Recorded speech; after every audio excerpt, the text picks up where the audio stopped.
Students, hello dear students, welcome in Nimit pharma classes. तो आज हमारी जो सीरीज चली हुई है उसमें आज अपना 401 से लेकर 425 तक क्वेश्चंस रहने वाले हैं। ठीक है स्टूडेंट्स, तो जिस हिसाब से हम देखते आ रहे हैं, ठीक है, कुछ स्टूडेंट्स को बहुत अच्छे से समझ में आ रहा है। ठीक है, कुछ स्टूडेंट्स बोल रहे हैं सर हमारी थ्योरी इतनी अच्छी नहीं हुई, थोड़ा समझ कम आ रहा है। तो स्टूडेंट्स आप थोड़ा सा थ्योरी की तरफ भी ध्यान दीजिए। बाकी अगर नहीं हो पा रहा है तो मैं आपको समझाने की इसमें पूरी कोशिश कर रहा हूँ, जितना मुझसे हो पा रहा है ना, जितना टाइम आपको मिल पा रहा है। क्योंकि अगर हम पूरा डिटेल में देखते हैं तो फिर आपका वीडियो भी कुछ ज़्यादा लंबा हो जाता है, तो उन स्टूडेंट्स को दिक्कत आती है जिनकी तैयारी थोड़ी अच्छी है, तो उनको थोड़ी दिक्कत आने लगती है। ठीक है स्टूडेंट्स, तो हम देखते हैं फर्स्ट है आपका विच फार्मास्यूटिकल इनकम्पैटिबिलिटी इज जनरली इनरिवर्सिबल। तो कौन सी फार्मास्यूटिकल इनकम्पैटिबिलिटी जो इनरिवर्सिबल यानी कि उसको वापस से चेंज नहीं करता। थेरापुटिक में क्या होता है आपका, ठीक है, थेरापुटिक इनकम्पैटिबिलिटी कौन सी इनकम्पैटिबिलिटी है, तो ये वह इनकम्पैटिबिलिटी जैसे कोई प्रिस्क्रिप्शन में अगर कोई गड़बड़ आती है, सेम टाइप की आप 2 डोज लिख दे रहे हैं या फिर क्या हो पा रहा है, जैसे किसी ड्रग में आप यूज कर रहे हैं तो वो आपस में एक दूसरे से इंटरेक्शन कर पा रही हैं ड्रग्स, तो वो होती है आपकी थेरापुटिक इनकम्पैटिबिलिटी। तो इसको आप क्या कर सकते हैं, प्रिस्क्रिप्शन को थोड़ा चेंज करके भी आप यूज कर सकते हैं, यानी कि इसको चेंज कर सकते हैं। फिजिकल इनकम्पैटिबिलिटी में हम क्या कर सकते हैं, उसको फिजिकली उसको सेपरेट कर सकते हैं उस चीज को जिससे इनकम्पैटिबिलिटी हो रही है, तो ये भी आपको रिवर्सिबल है। केमिकल इनकम्पैटिबिलिटी, अगर कोई केमिकल में हो गया कंपैटिबिलिटी तो फिर ये चेंज नहीं हो सकती, तो इसलिए जो ये है ये आपकी इनरिवर्सिबल कंपैटिबिलिटी है। ठीक है, नेक्स्ट है आपका question number second, eutectic mixtures are form due to. Eutectic mixture किससे बनते हैं, ऑक्सीडेशन से, depression of melting point. Yes, पहले भी बताया था मैंने, डिप्रेशन ऑफ मेल्टिंग पॉइंट से क्या बनता है आपका यूटेटिक मिक्सचर, हाइड्रोलाइसिस और पॉलीमराइजेशन। तो ऑप्शन बी इसका ठीक हो जाएगा। अगला क्वेश्चन है विच पेयर्स कॉमनली फॉर्म ए यूटेटिक मिक्सचर। ये मैंने कल के क्वेश्चन में भी डाला था, कौन सा जो है कॉमनली यूज किया जाता है आपका, फर्स्ट ऑप्शन ए, मैंथोल और, ठीक है, कैम्फर। मैंथोल और कैम्फर आपके यूटेटिक मिक्सचर में एक जोड़ी के रूप में यूज किया जाता है। क्या होता है इससे, इसका टाइम वो आपका मेल्टिंग पॉइंट कम हो जाएगा ना, लिक्विफिकेशन हो जाएगा, तो उसके लिए भी बताया था लिक्विफिकेशन के हम लैक्टोज यूज करते हैं, ठीक है, उसको रोकने के लिए। थेरापुटिक इनकम्पैटिबिलिटी मेनली रिजल्ट्स फ्रॉम, ठीक है, किससे होता है थेराप्यूटिक इनकम्पैटिबिलिटी, मुख्यतः किसके कारण होती है, तो wrong dose and drug combination, दूसरा पार्टिकल साइज रिडक्शन ना, मैंने फर्स्ट क्वेश्चन में बताया था आपको इसका, तीसरा इम्प्रॉपर फिल्ट्रेशन ना, पुअर पैकेजिंग ना। तो फर्स्ट हो जाएगा आपका wrong dose and drug combination. ठीक है, इस तरह से आपके बिल्कुल ऐसे ही क्वेश्चन आते हैं एग्जाम में, कोई बाहर से क्वेश्चन नहीं आएगा आपका। ठीक है, इसी टाइप के क्वेश्चन आते हैं। कुछ लोग कुछ हाई फाई लेवल क्वेश्चन करा रहे हैं स्टूडेंट्स। ठीक है, इतना भी आपने को नहीं करना, अपने को इतना ही करना है, इधर आलतू फालतू की टेस्ट सीरीज भी ज्वाइन नहीं करनी है कि जिसमें बहुत हाई फाई लेवल के क्वेश्चन पूछे जा रहे हैं, आपको लग रहा होगा कि हाँ मुझसे सोल्व नहीं हो पा रहा, तो उससे आपका कॉन्फिडेंस डाउन हो जाएगा स्टूडेंट। अपने को एग्जाम तक अपना कॉन्फिडेंस भी अप रखना है, जिससे आपको लगे कि हाँ मैं कुछ कर सकता हूँ। अगला क्वेश्चन है kicks law is most applicable when. ठीक है, तो इसमें आ जाएगा प्रोड्यूसिंग कोलोइडल पार्टिकल्स, ठीक है, course crushing of large particle, हाँ ये हो जाएगा course crushing for large particles. ठीक है, ये आपका हो जाएगा किक्स लॉ सबसे अधिक कब लागू किया जाता है, तो coarse crushing for large particles. अगला है Rittinger's law assumes energy is the proportional to. Rittinger's law के अनुसार ऊर्जा किसके समानुपाती होती है, volume reduction, new surface are area created, particles weight और डेंसिटी। तो ऑप्शन बी आपका ठीक हो जाएगा, न्यू सरफेस एरिया क्रिएटेड, यानी कि जब आप पार्टिकल्स को साइज रिडक्शन कर रहे हैं, आपका किक्स लॉ जो अभी ऊपर आया था, रिटिंगर्स लॉ, बॉन्ड्स लॉ, तीन जो लॉ हैं, ये तीसरा आपका बॉन्ड्स लॉ आएगा। जो ये तीनों लॉ हैं ये क्या करते हैं, पार्टिकल साइज रिडक्शन के लॉ हैं, पार्टिकल को साइज को कम करने के लिए इनको यूज किया जाता है। तो जैसे पार्टिकल साइज रिडक्शन होगी तो क्या होगा, आपका सरफेस एरिया बढ़ेगा, new surface area are created. ठीक है, तो जैसे ही बड़े पार्टिकल्स को हम तोड़ते हैं, जैसे पहले मैंने बताया आपको, जैसे बड़ा पार्टिकल है इसका मानना हमने सरफेस एरिया 100 है, जब हमने इसको पार्टिकल्स को मान लिया 5 पार्टों में तोड़ा, ठीक है, 5 पार्ट्स में तोड़ा हमने, तो इनका सरफेस एरिया 25-25 करके कितना हो जाएगा, मान लो 25-25 आया तो कितना हो गया 125, तो सरफेस एरिया आपका बढ़ा, इसलिए इसका डिसोल्यूशन भी इंक्रीज हो जाता है। ठीक है, तो ये क्या करते हैं, आपके न्यू सरफेस एरिया क्रिएट करते हैं। नेक्स्ट क्वेश्चन है bonds law is considered suitable for. Bonds law किसके लिए उपयुक्त मानी जाती है, find grinding only, intermediate size reduction, course crushing only या सीविंग। तो ये किस में आ जाएगा आपका, इंटरमीडिएट साइज रिडक्शन। पहले बताया मैंने साइज रिडक्शन का मेथड है, बॉन्ड्स लॉ किसका है आपका, इंटरमीडिएट साइज। ऐसा नहीं है बिल्कुल फाइन कर देगा, आपका इंटरमीडिएट फाइन मतलब इंटरमीडिएट साइज में करने के लिए यूज किया जाता है।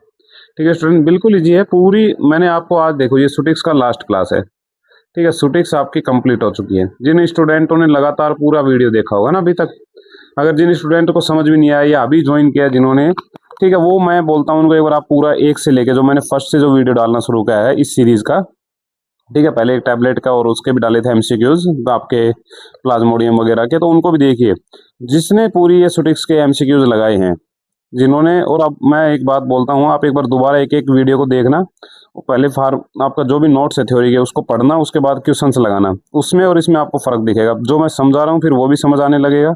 ठीक है स्टूडेंट्स, फिर हम जैसे आप 2-3 दिन में रिवाइज कर लेते हैं, फिर एक दिन संडे को या कभी देखते हैं एक आपके लाइव सेशन डालते हैं जिसमें 100 या 200 क्वेश्चंस लेंगे हम। ठीक है, तो उस दिन हम जो भी आपको डाउट आ रहे हैं वो सब क्लियर करते हुए चलेंगे। ठीक है स्टूडेंट्स, तब तक आप लगे रहिए। दोबारा से मैं बोल रहा हूँ क्विक रिवीजन कर लीजिए आपकी जो भी सुटिक्स है, उसके बाद इन सारे वीडियोस को देखना और सारे वीडियोस को दोबारा से जो मैं समझा रहा हूँ उसको समझ के दिमाग में कॉन्सेप्ट क्लियर करना। रटने में और कॉन्सेप्ट क्लियर करने में फर्क है स्टूडेंट। अगर क्वेश्चन थोड़ा एग्जाम में घूमा और आपने रटा हुआ है तो आप नहीं कर पाएंगे। क्वेश्चन अगर घूमेगा और आपको कॉन्सेप्ट क्लियर है तो आप सब क्लियर कर पाएंगे। ठीक है स्टूडेंट, इसलिए कॉन्सेप्ट जरूरी है, तो कॉन्सेप्ट बना के चलते रहना है। ठीक है, नेक्स्ट क्वेश्चन आपका 8 number, which meals is unsuitable for the sticky material. Unsuitable for sticky material, तो फर्स्ट कटर मिल, कटर मिल में तो स्टिकी फिर भी काम कर सकता है। बॉल मिल, हैमर मिल, हैमर मिल में आपका अगर स्टिकी मटेरियल है तो वहीं चिपक जाएगा आपके हैमर को ही।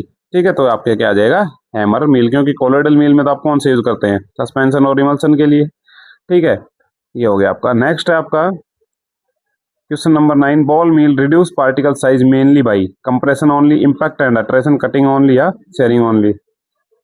तो इसमें आपका आ जाएगा question number B, impact and attrition only, यानी कि कैसे फोर्स लगता है। जैसे मान लीजिए ये आपकी एक मिल थी, बॉल मिल, ठीक है, इस तरह का चैम्बर होता है, यहाँ पे आपके लगा हुआ था, यहाँ पे बॉल पड़ी हुई होती है, स्टील बॉल्स होती हैं आपकी, स्टेनलेस स्टील या स्टील बॉल होती हैं। ठीक है, इस तरह से आपकी बॉल्स हैं। इसमें हमने फिट डाला है, यहाँ से मान लीजिए आपने फिट डाल दिया, ठीक है, इनके बीच में फिट है, तो ये जब रोटेट करेगा तो इस तरह से मान लीजिए ये आपका रोटेट कर रहा है। ठीक है, ये इस तरह से आपका रोटेट कर रहा है, तो जैसे बॉल ऊपर जाएगी तो नीचे, ऊपर से नीचे गिरेगी, तो कौन सा फोर्स लगेगा आपका, इम्पैक्ट। ठीक है, इम्पैक्ट फोर्स लगा। फिर इन बॉल्स के बीच में आपस में पार्टिकल्स रगड़ खाएंगे, तो वो कौन सा फोर्स लग जाएगा आपका, अट्रैक्शन फोर्स। तो इम्पैक्ट और अट्रैक्शन दोनों फोर्स लगते हैं बॉल मिल के अंदर। Question number 10, fluid energy mill is also now as the, fluid energy mill को क्या बोला जाता है, जेट मिल, क्योंकि इसमें बहुत तेज हवा के साथ आपका फ्लूइड बताया जाता है। मैंने पहले भी बताया था कि इस टाइप की आपकी फ्लूइड एनर्जी मिल होती है।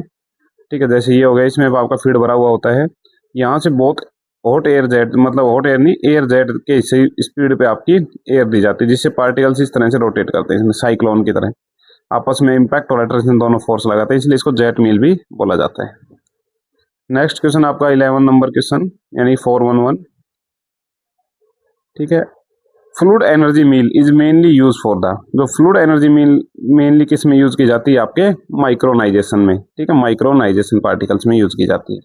ये उन पार्टिकल्स के लिए यूज की जाती है जो थर्मोडाइनेमिकली अनस्टेबल होते हैं, उनके लिए आप माइक्रोनाइजेशन करवाते हैं उन पार्टिकल्स से, जैसे आपके वाइटामिन टाइप के जो भी होते हैं, इन सब का आपको फ्लूइड एनर्जी मिल यूज की जाती है इसमें। नेक्स्ट क्वेश्चन है, cutter mill works primarily by, तो कटर मिल आपकी प्राइमरली कहाँ यूज की जाती है, वर्क्स प्राइमरली बाई द, मुख्यतः किस सिद्धांत पर कार्य करती है कटर मिल, कंप्रेशन कटिंग पे काम करती है कटर मिल। ठीक है, कंप्रेशन नहीं आता इसमें, कंप्रेशन जो आपकी रोलर टाइप की मिल होती है ना, रोलर मिल जो होगी, ठीक है, उसमें लगता है ना, दो रोलर्स के बीच में अगर आप देते हैं तो उसमें आ जाएगा। एट्रिशन तो मैंने बताया, सीयरिंग स्ट्रेस किस में लगता है आपकी, जो ऊपर आई थी आपकी सस्पेंशन और इमल्सन जिससे बनते हैं। ठीक है, फ्लूइड सस्पेंशन और इमल्सन जो बनाने में काम आती है उसमें आपका आता है। Question number 13, the major mechanism of the colloidal mill, तो कोलोइडल मिल में कौन सा आ जाएगा आपका, सीयरिंग स्ट्रेस। कोलोइडल मिल में क्या आ जाएगा आपका, सीयरिंग स्ट्रेस। क्या काम आती है, पहले बताया मैंने, कोलोइडल मिल सस्पेंशन और इमल्सन में काम आती है, सस्पेंशन और इमल्सन में कोलोइडल मिल आपकी काम आती है। ठीक है, कटिंग कटर मिल, कंप्रेशन कंप्रेस करने वाली, जो कंप्रेस करती है, जो मैंने बताया आपको रोलर मिल आती है। इम्पैक्ट में तो बहुत सारी मिल्स आ गई, जैसे आपकी हैमर मिल आ गई, इम्पैक्ट और अट्रैक्शन दोनों बॉल मिल में लगता है। Colloidal mill is mainly use for the preparing of, पहले ही बताया मैंने, इमल्सन और सस्पेंशन में। एक क्वेश्चन है आपका, सस्पेंशन में पार्टिकल्स को, पार्टिकल साइज रिडक्शन के लिए और कौन सा मेथड यूज किया जाता है, तो आप कमेंट सेक्शन में ये बताएंगे। टैबलेट्स, कैप्सूल, पाउडर, तो इसमें आ गया आपका ऑप्शन नंबर ए, सस्पेंशन और इमल्सन।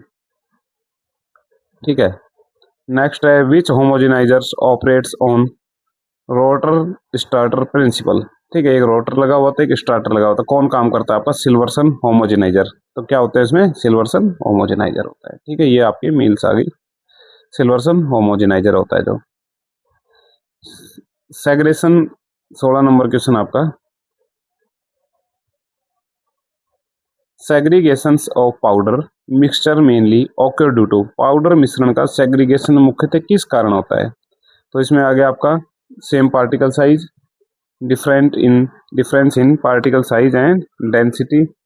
ठीक है, तो ये आ जाएगा difference in particle size and density. Moisture loss only, temperature rise now. ठीक है, तो अगला आ गया आपका 17 number question. Paste generally contains. तो पेस्ट जनरली क्या रखती हैं? तो पेस्ट आपकी रखते हैं, पेस्ट में सामान्यतः कितना ठोस पदार्थ होता है ना, कितना होता है इसमें आपका? 25, मोर देन 25। कितने तक होता है? अप टू 50% तक होता है इसमें। ठीक है, अप टू 50% तक। पेस्ट क्या होती है आपकी? ये होती है आपकी डीफ्लोकुलेटेड सस्पेंशन। डीफ्लोकुलेटेड, ये भी पूछा जा सकता है आपका कौन सा सस्पेंशन है, तो डीफ्लोकुलेटेड सस्पेंशन। ओके, इसके आगे हम ये भी लगा सकते हैं कंसंट्रेटेड डीफ्लोकुलेटेड सस्पेंशन होता है। ठीक है, आपका पेस्ट। सभी स्टूडेंट कमेंट सेक्शन बताएंगे कौन सा जो आपका शो करती है फ्लो। फ्लो प्रॉपर्टी क्या होती है इसकी? Flow property. अगला क्वेश्चन है 18 नंबर। A gel is classified liquid dosage form, semi solid dosage form, solid dosage form, aerosol. तो ये क्या होते हैं आपकी? सेमी सॉलिड डोजेज फॉर्म होती हैं जेल्स। लिक्विड डोजेज फॉर्म का एग्जांपल आपकी सिरप वगैरह आ गई, सिरप हो गई आपके लिंटस, एलिक्सर्स, ये सब आपके लिक्विड डोजेज फॉर्म के। सेमी सॉलिड डोजेज फॉर्म का एग्जांपल ये आ गया आपकी जेल। ठीक है, ओके। सॉलिड डोजेज फॉर्म का एग्जांपल आपकी टैबलेट, कैप्सूल वगैरह आ गई, और एरोसोल्स के एरोसोल। ठीक है, लिक्विड डोजेज फॉर्म में दो टाइप की होती है ना, बाइफेजिक डोजेज फॉर्म और मोनोफेजिक डोजेज फॉर्म। तो बाइफेजिक डोजेज फॉर्म में आपकी सस्पेंशन और इमल्सन आते हैं। कौन से में? बाइफेजिक में। ठीक है, बाइफेजिक में आ गया आपका सस्पेंशन और आपका इमल्सन, और आपका मोनोफेजिक में आ गया आपका सिरप वगैरह, एलिक्सर वगैरह आ गए। ठीक है, question number 19। Freely soluble means. जो फ्रीली सॉल्युबल होते हैं उनको क्या बोला जाता है? ठीक है, तो फ्रीली सॉल्युबल मीन्स क्या हो गया आपका? 1 to 10 पार्ट्स सॉल्वेंट। ठीक है, ये क्वेश्चंस आते रहते हैं ना, कि इनमें से कोई भी एक आता है। फ्रीली सॉल्युबल आ गया, या आपका वेरी सॉल्युबल, या स्लाइटली सॉल्युबल, या स्प्रिंगली सॉल्युबल, या प्रैक्टिकली इनसॉल्युबल। ये सब आपके पूछे हुए जाते हैं क्वेश्चन बार बार, तो इस टेबल को याद कर लेना। अगला है प्रैक्टिकली इनसॉल्युबल मीन्स, तो मोर देन 10,000 पार्ट्स पर सॉल्वेंट। ऑप्शन नंबर ए ठीक हो जाएगा इसका। ठीक है, इसकी टेबल बता देता हूँ आपको। इसकी टेबल के जैसे आपको बताया जाए कि वेरी सॉल्युबल, तो वेरी सॉल्युबल में आपका आता है 1 ml से कम। ठीक है, 1 ml से कम वेरी सॉल्युबल। फिर उसके बाद आता है आपका फ्रीली सॉल्युबल। ठीक है, फ्रीली का ऊपर आ चुका है आपका 1 to 10। फिर उसके बाद आता है आपका सॉल्युबल। सॉल्युबल, सॉल्युबल में आता है आपका 10 to 30। फिर उसके बाद आपका आता है स्प्रिंगली सॉल्युबल। ठीक है, स्प्रिंगली सॉल्युबल, फिर वेरी स्लाइटली सॉल्युबल, और आपका प्रैक्टिकली इनसॉल्युबल। तो प्रैक्टिकली इनसॉल्युबल आ गया आपका 10,000।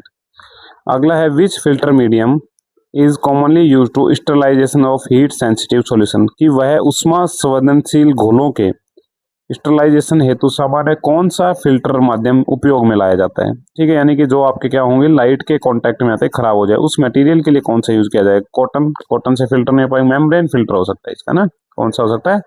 Membrane filter. ठीक है, मेम्ब्रेन फिल्टर इसके काम में यूज लिया जाता है।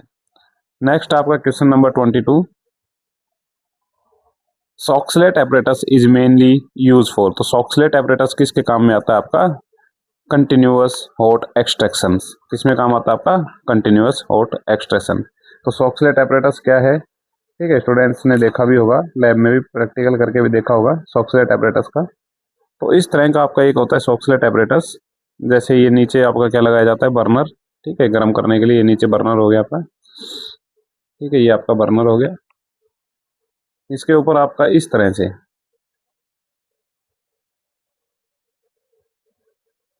इस तरह से आपका फ्लास्क टाइप का होता है। ठीक है,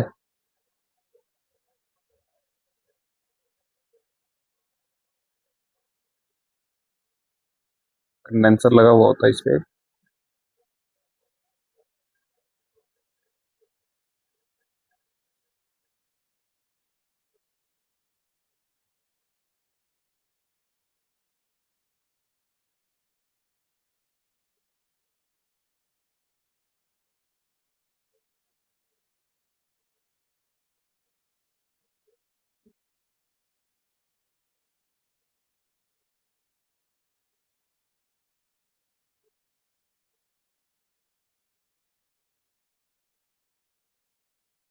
ये आपका कंडेंसर हो गया। तो यहाँ से ये गर्म करके ये जो भी आपका सॉल्वेंट वगैरह है यहाँ पे आपका मटेरियल रखा होता है।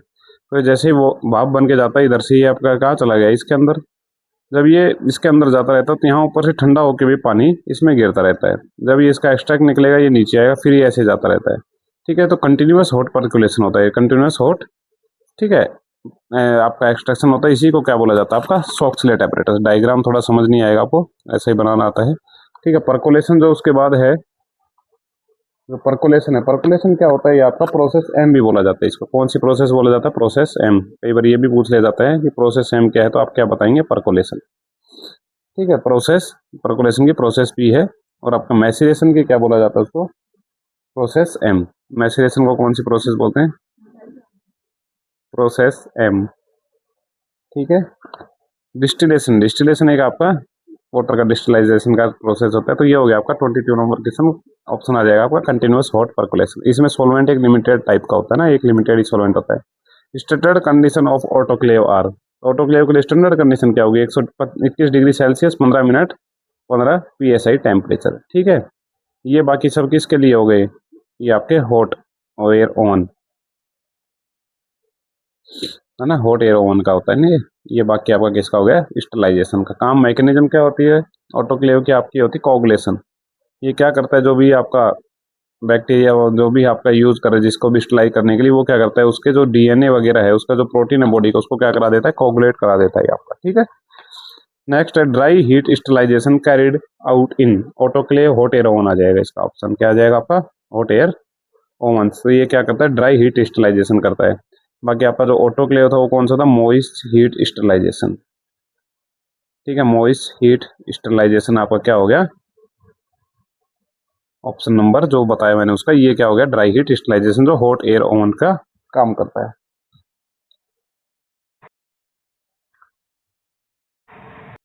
नेक्स्ट क्वेश्चन है question number 25। A amber coloured container are primarily use to protect formations for. तो अंबर ग्लास कंटेनर किससे, लाइट से प्रोटेक्शन करने के लिए यूज किए जाते हैं। ठीक है स्टूडेंट्स, अब मुझे आप कमेंट सेक्शन में बताएंगे जो अंबर ग्लास कंटेनर है उसका जो रेड कलर होता है, जो आपका अंबर कलर है, वो कौन से मटेरियल की वजह से होता है। ठीक है, ये आप कमेंट सेक्शन में बताएंगे। तो जो आपके 25 क्वेश्चंस हैं, इसके बाद 25 क्वेश्चंस और हैं आपके सुटिक्स के। ठीक है, फिर आपके 450 क्वेश्चंस कंप्लीट हो जाएंगे सुटिक्स से। फिर हम अगला टॉपिक लेंगे, आपका अगला सब्जेक्ट HAP। ठीक है, उसके आप क्वेश्चन सोल्व कराएंगे, उसके बाद कोलॉजी। तो इस तरह से हम चलने वाले हैं। तो HAP में लगभग आपके 250 से 300 क्वेश्चन लिए जाएंगे।